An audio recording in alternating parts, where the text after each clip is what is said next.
In this video, we'll be showing you how you can sync orders, invoices, and customers between Shopify and RepairDesk. Once your integration has been connected, you'll be able to sync all sorts of customer, invoice, and order data between Shopify and RepairDesk. Let's have an example of this. Here we can see the Invoices page in our RepairDesk account. In a new tab, we'll open up our Shopify account and go to Orders from the left-hand bar.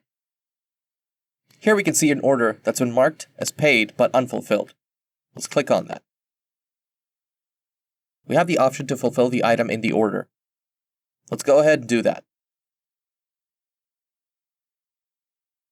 Once we complete the process, you'll now see that the order has been marked as fulfilled, and it shows up as the same in the order list.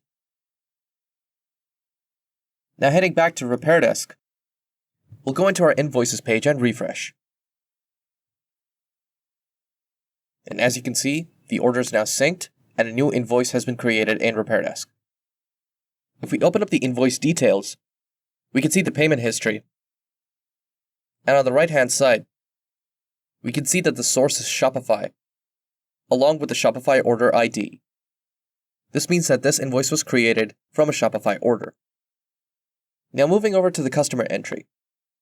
When we click on the customer to see their records, we'll be able to see that the customer was created by Shopify, and from the Invoice tab, we can see the invoice created in their name.